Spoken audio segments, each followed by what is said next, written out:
కడపలో నూతన మేయర్ వ్యాఖ్యలపై రాజకీయ వాతావరణం వేడెక్కింది. మాజీ మేయర్ అవినీతి అడుగుజాడల్లో కాకుండా మాధవిరెడ్డి పనితీరును ఆదర్శంగా తీసుకుని పనిచేయాలని నూతన మేయర్కు హితవు పలికారు. డాక్టర్ జీలాన్ సాక్షి ఛానల్లో ఎమ్మెల్యేపై చేసిన అనుచిత వ్యాఖ్యలను తీవ్రంగా ఖండిస్తున్నారని స్పష్టం చేశారు. నూతన మేయర్ చేసిన వ్యాఖ్యలు అర్ధరహితంగా ఉన్నాయన్నారు.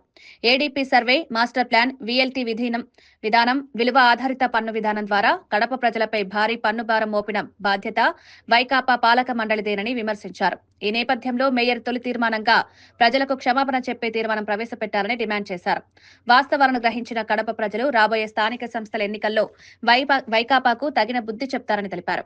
మీరు చేసిందల్లా కూడా మున్సిపల్ ఆస్తులను కాజేశారు, మున్సిపాలిటీకి వచ్చే ఆదాయాన్ని గండిగొట్టారు, మున్సిపల్కు వచ్చే నిధులన్నీ కూడా దాన్ని మళ్లించారు. కాబట్టి కుక్కలు చింపిన ఇస్తరాకుల కడప కార్పొరేషన్ ఈరోజు చేస్తూ ఈరోజు పగటి వేషాలు వేస్తూ చౌకబార్ రాజకీయాలు చేస్తున్నారంటే ఇంతకన్నా సిగ్గుమాలిన వ్యవహారం ఉంటుందా అని చెప్పి వాళ్ళు అడుగుతున్నాం.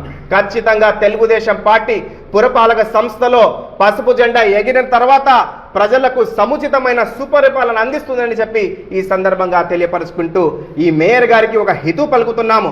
మీ మాజీ మేయర్ అడుగుజాడల్లో కాకుండా ఎమ్మెల్యే మాధవిరెడ్డి గారిని అనుసరించి ఆవిడకు నడుస్తున్న అడుగుజాడల్లో మీరు కూడా ఆదర్శంగా తీసుకొని పని చేయాలని చెప్పి ఈ సందర్భంగా తెలియపరుస్తున్నాను. ఎమ్మెల్యే మాధవిరెడ్డి గారు స్వచ్ఛ కడప, స్వర్ణ కడప అని చెప్పి ఆవిడ పొద్దున్న రేపటి నుంచి వెళ్ళి పని చేస్తున్నారు.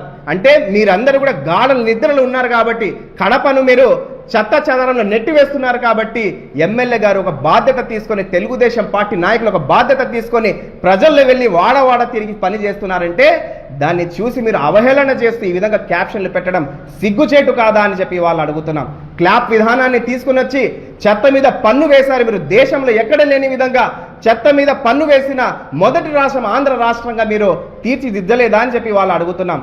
ఖచ్చితంగా మీకు ఏ విధంగా శాసనసభ ఎన్నికల్లో ప్రజలు తీర్పు ఇచ్చారో రాబోయే ఎన్నికల్లో కూడా మీకు గట్టి బుద్ధి ఇస్తారని చెప్పి ఈ సందర్భంగా తెలియపరుస్తూ కడప ప్రజలకు ఒకటే తెలియపరుస్తున్నాం, రాబోయేది తెలుగుదేశం పార్టీ కాబట్టి ఖచ్చితంగా సుపరిపాలన అందిస్తామని చెప్పి ఈ సందర్భంగా తెలియపరుస్తున్నాను.